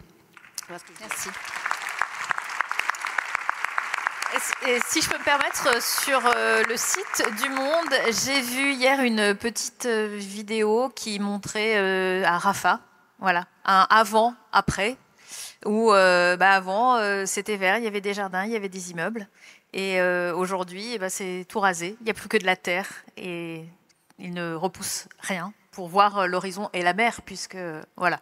Donc il y a quand même des journaux qui font quand même leur travail, voilà. Pardon, mais je suis obligée de dire que là, du coup, je vais être vraiment très directe. Non, il y aurait eu beaucoup plus de place dans les pages du Monde, puisqu'on parle du Monde, s'il ne s'agissait pas d'Arabes, s'il ne s'agissait pas de musulmans, s'il ne s'agissait pas de Palestiniens. Il faut dire la vérité. Je veux dire, pour quel autre peuple on peut accepter des dizaines de milliers d'enfants massacrés, ça fait 1 an et demi maintenant, et qui est toujours cette complicité, et qu'on n'en parle pas matin, midi et soir. Et ça a été documenté, le fait que sur les journaux télévisés notamment, ça avait très peu de place. Quand je parlais des pages du Monde ce matin, enfin sur le site du Monde, effectivement, on parle beaucoup de Russie-Ukraine, à juste titre. Évidemment qu'il faut soutenir le peuple ukrainien, évidemment qu'il y a aussi là des enjeux d'impérialisme, de rapport colonial également qu'il faut dénoncer. Mais voilà, s'il y a si peu de place pour Gaza, pour les enfants de Gaza, pour le peuple palestinien qui subit donc un génocide, et ça, c'est pas moi qui le dis, ce sont les organisations internationales, c'est l'ONU, c'est Amnesty International qui a enquêté, c'est la CPI, etc. Je veux dire, s'il y a si peu de place, il faut dire les choses. C'est parce qu'il s'agit d'un peuple non blanc, arabe et musulman. Il faut lutter contre ça, il faut refuser ça, en fait. Il faut en appeler à l'égale dignité humaine, sinon on s'en sortira pas. Ni là-bas et ni ici. Ici, on n'arrivera pas à avancer, ça j'en suis persuadée. Ça n'ira pas. Bon. Merci pour cette prise de parole qui remue un petit peu, parce que c'est vrai ce que vous dites. Voilà. On va peut-être prendre un petit temps maintenant pour voir s'il y a des questions dans la salle. Je suis pas sûre qu'il y ait un troisième micro. Si. Mais formidable, formidable.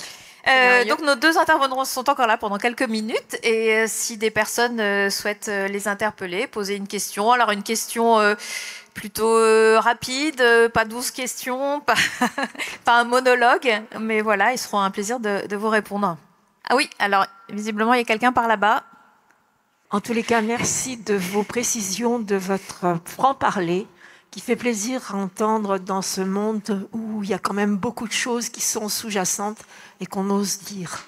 En particulier les médias mainstream qui atteignent une certaine partie de la population et qui font illusion. Et quand on parle de Gaza, on peut parler de tout le Moyen-Orient, parce qu'on est confronté à ça dans tout le Moyen-Orient. En Afghanistan, j'ose même pas en parler. En Afrique équatoriale, j'ose même pas en parler. En Colombie, je n'ose pas en parler. C'est-à-dire qu'à travers le monde, on a beaucoup d'endroits où il y a des populations qui sont soumises à des exactions sans nom, et pour lequel nous n'avons pas forcément la connaissance de ce qui s'y passe, si ce n'est par Amnesty International, par Reporters sans frontières ou par certaines personnes qui sont sur place. Mais si vous voulez, ce qu'il y a, c'est qu'on est vraiment ancré sur soi-même. Le numérique a fait qu'on est dans le nombrilisme poussé à l'extrême, que l'essentiel c'est de regarder son petit réseau social chaque matin pour savoir ce qui s'est passé et ne pas voir ce qui se passe ailleurs. Et c'est notre grand manque à l'heure actuelle dans notre conception du monde. Et merci à tous de votre présentation. Merci. Est-ce qu'il y a, voilà, une question un petit peu plus haut? Au-dessus. Voilà. Dans les catastrophes dont on parle pas, ou dont on n'a pas parlé, et où la France est impliquée aussi. Il y a par exemple le Yémen, 500 000 morts. Et pourquoi les morts du Yémen, ils nous touchent moins que ceux de Gaza? Je ne sais pas, mais c'est horrible, c'est horrible. Voilà. Alors du coup, j'avais une question.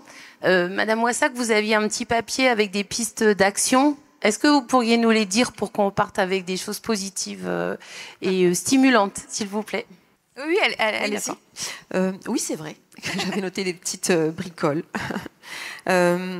Oui, alors ça va être des bricoles. Hein. Donc, mais bon, je vais essayer de faire en sorte qu'elles soient effectivement positives. Alors, il y a cette chasse au trésor dont je parlais tout à l'heure, alors qui peut paraître très anecdotique. Mais alors, pour vous le dire très très vite, c'est une réflexion qui est partie d'un échec. On a voulu organiser une action de lutte contre les pollutions atmosphériques, donc dans une ville, Bagnolet, où il y a un échangeur autoroutier à l'air libre. Et ça n'a pas marché. Alors, ça s'appelait Pendant que Paris respire, Bagnolet s'étouffe. Bon, c'est très militant.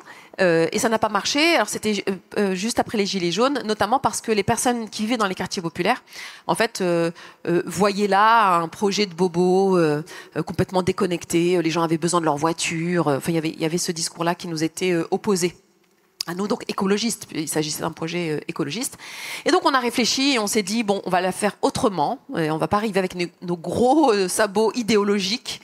Voilà, avec un anti-voiture primaire, même si je continue à être anti-voiture primaire, mais on a essayé d'inscrire ça dans un projet plus ludique, bon, et puis d'éducation populaire. Et alors, en cours, on est passé par le manga One Piece, que je ne sais pas si vous savez, mais c'est un amour illimité, notamment chez les jeunes et pas que des quartiers populaires. Et donc, on a proposé aux enfants de se mettre derrière des équipages d'empereurs pour retrouver un trésor, le One Piece, et de se balader donc dans la ville, trouver des indices dans toutes les institutions culturelles. Donc, ça permettait aussi donc déjà de circuler d'un quartier à l'autre. Vous savez que dans les villes populaires, les enfants des quartiers populaires circulent très peu, y compris dans le quartier populaire d'à côté. Et donc voilà, ça permettait vraiment de circuler partout, dans les espaces culturels, qui sont, vous le savez aussi, très peu fréquentés par ces gamins-là. Donc le cinéma Art et Essai, la médiathèque, le théâtre de l'échangeur, etc., la librairie, etc. Donc ils devaient y trouver des indices. Et alors, c'est ce que je disais tout à l'heure, on a pu voilà, libérer les routes. Alors c'était une journée sans voiture, hein. Mais ça a permis derrière de discuter avec les parents, de réfléchir en fait à la possibilité d'avoir une ville sans voiture dans la mesure du possible. Et c'est quelque chose, pour vous dire, qui a bien fonctionné et qui sera dans le débat très important que sont les élections municipales. C'est vraiment quelque chose qui était complètement absent lors des dernières élections. C'était pas dans le débat, ça, la question de la voiture en ville. Et là, tout à coup, grâce à ce travail d'éducation populaire, toutes ces actions, etc., à hauteur d'enfants. Oui, parce que ce que j'ai pas dit, c'est que pour faire la chasse au trésor, en fait, on a fait tout un travail où on se mettait à hauteur d'enfant. C'est pour ça que tout à l'heure, je vous disais, à Bagnolet, par exemple, certains enfants ne voient le soleil qu'entre 11h et 15h. Ça, on s'en est rendu compte parce qu'on a vu la ville, lu la ville, à travers un gosse d'1m10, d'1m20, etc. Et donc, on s'est rendu compte des contraintes, notamment, que leur imposaient les murs. Et donc, voilà, donc ça a permis vraiment d'inscrire, de faire de la politique noble, quoi. C'est-à-dire, on prend un débat qu'on alimente avec quelque chose de très... encore une fois, culturel, artistique, ludique, etc. Et ensuite, on va créer un rapport de force, notamment à l'occasion des élections municipales.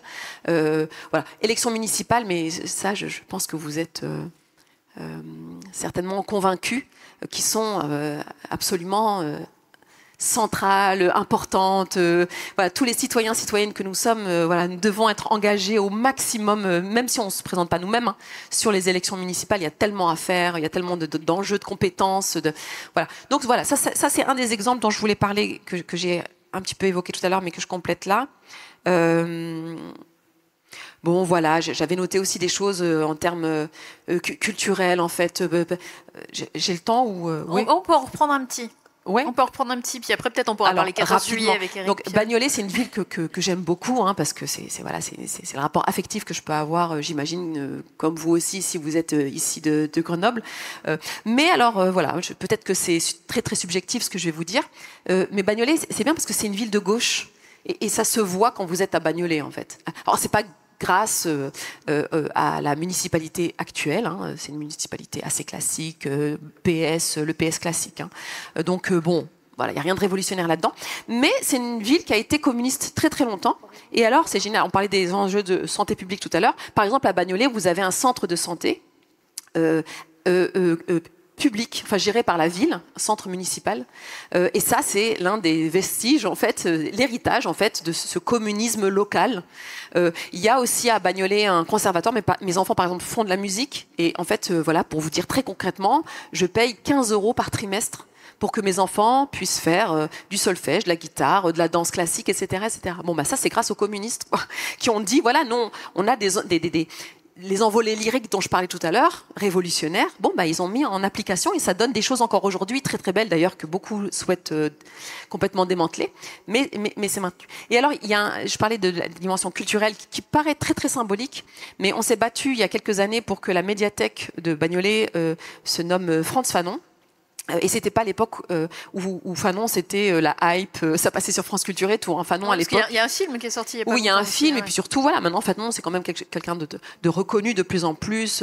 Bon, à l'époque c'était pas le cas, c'était il y a une douzaine d'années maintenant. Fanon c'était un noir, FLN, maquisard, etc. C'était pas du tout une bonne nouvelle pour les gens qui géraient les villes. Mais alors on a eu de la chance, c'est qu'en conseil municipal, Frantz Fanon ils connaissaient pas bien et puis ils ont cru que c'était un Autrichien. Je vous jure que c'est vrai. Et donc, ils se sont dit, bon, pourquoi pas Frantz Fanon, bon, bah. Et puis ensuite, ils sont rentrés, donc c'est là qu'ils ont découvert martiniquais, révolutionnaires, anticolonialistes, etc. Et alors, du coup, à Bagnolet, alors c'est super, hein, on a un quartier qui s'appelle Stalingrad, et ça, moi, je dis que ça fait partie de notre héritage, dont je suis très, très fière. On a des rues Marx, des rues Lénine, on a, voilà, de ces villes qui disent, en fait, la ville de gauche qui est Bagnolet. Mais alors la médiathèque Frantz Fanon, elle n'est pas Frantz Fanon visuellement, c'est pas sur le fronton en fait. Et je crois que c'est la seule médiathèque de France qui a un nom, Frantz Fanon, parce qu'on a gagné à l'époque, je l'ai pas dit, et ça n'apparaît pas. Et là, il y a un enjeu en fait. Par exemple, c'est que ces enfants-là, quand ils se baladent dans la ville, à Grenoble, à Bagnolet ou ailleurs, il faut qu'ils puissent retrouver cet héritage-là aussi. C'est bien l'héritage de gauche, et c'est bien l'héritage, par exemple, lié à la résistance, mais il faut aussi un héritage qui soit lié aux luttes révolutionnaires anticoloniales, aux luttes de l'immigration, etc., etc. Donc typiquement, voilà, et c'est pas grand-chose, hein, il faut aller mettre un gros coup de pression dans les conseils municipaux, enfin, à Grenoble ou ailleurs, pour dire voilà, c'est notre ville aussi. Non, je sais même pas si à Grenoble il n'y a pas d'ailleurs des avenues Abdelmalek Sayad, il y a tellement de choses à faire en fait sur une ville. Culturellement, alors ça paraît très anecdotique, accessoire, le symbolique et le culturel, mais c'est important pour que, voilà, ce que je disais tout à l'heure, nos enfants, tous nos enfants, puissent se sentir d'ici, appartenir à cette terre. Bon. Éric Piolle, le prochain 14 juillet, est-ce qu'il a encore lieu à la Villeneuve ? Oui, il a encore lieu à la Villeneuve et effectivement, on rejoint cette dimension symbolique hein, qui se retrouve effectivement dans l'espace public. Et à Grenoble, bon, voilà, on a choisi de nommer tous nos lieux que de lieux de femmes. Et aussi de militantes, comme d'ailleurs de Marielle Franco, qui a aussi un arrêt de tram ici, parce que ça raconte effectivement la ville, et tout le travail qu'on a fait autour des 80 ans était autour des invisibles. Donc, les 80 ans de la libération. Les 80 ans de la libération, donc autour des tirailleurs sénégalais, mais aussi des réflexions qu'on a aujourd'hui autour du zoo humain qu'il y avait il y a 100 ans tout juste, dans l'exposition qui a marqué Grenoble sur la houe blanche et le tourisme.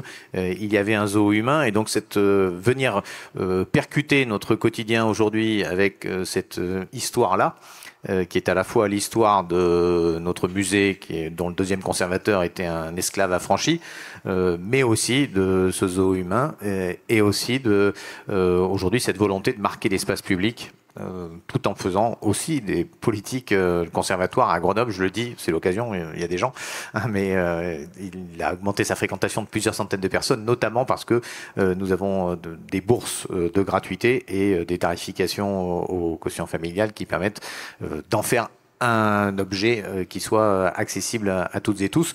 Donc cette valeur symbolique est très forte. Et peut-être c'est l'occasion de dire aussi, parce que les symboles sont très forts sur ce que ça révèle de la terreur qu'il y a aujourd'hui en Palestine, c'est que non seulement il y a évidemment Gaza, mais il y a la Cisjordanie, je le disais dans mon propos introductif, hein, et je rappelle que nos deux adjoints là devaient être la semaine dernière à Annabelle Ramallah. Breton et Emmanuel Carros. Annabelle Breton et Emmanuel Carros devaient être à Ramallah pour un rassemblement franco-palestinien où j'étais moi-même il y a 2 ans, et que leur autorisation d'entrée leur a été retirée le dimanche juste avant leur entrée. Donc aujourd'hui, en pratique, côté Cisjordanie, c'est aussi une prison à ciel ouvert où nous ne pouvons plus aller voir nos villes jumelles de Bethléem, notre camp d'Aïda, camp à Bethléem, camp de réfugiés palestiniens à Bethléem, et dans des situations qui sont pour eux extrêmement dures. Non seulement Bethléem, il n'y a plus de touristes, donc une économie qui tournait autour de cela, mais des checkpoints de circulation partout, et une oppression. Vous avez pu voir les images de Jenin notamment, où même les consuls de France ne peuvent plus aller au nord de Naplouse aujourd'hui. Donc la situation est effectivement dramatique, et nous devons l'apporter politiquement, parce que ça dit aussi effectivement quelque chose de nous. Peut-être un petit point d'espoir, c'est que se passait hier et avant-hier 2 jours de rencontres israélo-palestiniennes pour la paix, un sommet pour la paix à Jérusalem, et que à cette occasion, il y a eu quand même 2 paroles fortes, une du président de la République. C'est pas souvent que je dis du bien d'Emmanuel Macron, donc. Alors, voilà, il est, nous sommes le 10 mai, il est 16h54. Éric Piolle a dit du bien d'Emmanuel Macron. Bah oui, parce que c'était le seul chef d'État qui est intervenu à distance, mais intervenu dans ce forum pour la paix, qui rassemblait des paroles très fortes d'Israéliens et de Palestiniens, et notamment de gens qui ont perdu leurs enfants des 2 côtés, et un changement, parce que je crois que nous avons besoin de paroles fortes aussi, mais qui, moi, m'a frappé, le message de Delphine Orviller, qui est un revirement par rapport à ce qu'elle a peut-être porté, vécu, exprimé depuis le 7 octobre. Ouais. Une rabbin intellectuelle française qui, là, commence à porter un discours très fort, qui est passé avant-hier. Donc il y a cet ailleurs et cet aujourd'hui. On parle du Yémen, mais on pourrait parler du Soudan aussi. On pourrait parler du Congo et du Nord Kivu et de tout ce qui s'y passe. Mais je crois que ça raconte quelque chose de nous. Et c'est peut-être, je sais pas comment on termine, mais se dire que malgré cela, il y a de l'espoir. Quand j'ai été élu en 2014, j'ai choisi un tableau pour mon bureau qui est très joli, que tu as eu l'occasion de voir, mais des gens qui dansent, très colorés, d'une artiste femme de l'après-guerre, mais dont le titre est 14 juillet 1939. Voilà, donc, on danse, mais c'est bientôt la fin. Mais en réalité, il y a aussi, on peut aller chercher nos sources dans ces 80 ans de la libération, dans les phrases de Gabriel Péry dans l'Armée des Ombres, qui dit au cœur du plus pire, quand ils se font tous zigouiller et quand ils se demandent si c'est vraiment pertinent de mettre tant d'énergie pour sortir un petit 4 pages de journal qui vont les distribuer en ayant exposé à la torture les imprimeurs, les journalistes, les distributeurs. Ils disent, nous préparons des lendemains qui chantent. Et je crois que voilà, nous pouvons dire aujourd'hui que nous préparons des lendemains qui chantent, et nous pouvons préparer des lendemains qui chantent. Malgré tout cela, ça demande de la détermination, de l'humanité, du courage, mais aussi de la joie et de l'envie de beau. Voilà. Merci. Pour conclure, Fatima Ouassak, vous êtes une battante. Vous aussi, vous avez envie de lendemains qui chantent. Eddie Prince. Ah bah bien sûr, moi c'est ce qui me permet de tenir d'ailleurs. J'ai la chance de pouvoir militer, de militer avec des camarades dans des organisations politiques et de Oui, justement, moi, c'est ce que j'essaie de dire. Maintenant, il faut dire les choses. Effectivement, il faut pas mettre les questions qui fâchent sous le tapis. Il faut pas se laisser en fait intimider à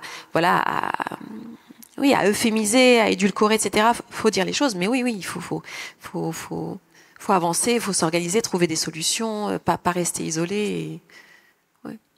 J'allais ajouter, vous le permettez, Inch'Allah, même si bon, laïque aussi, mais.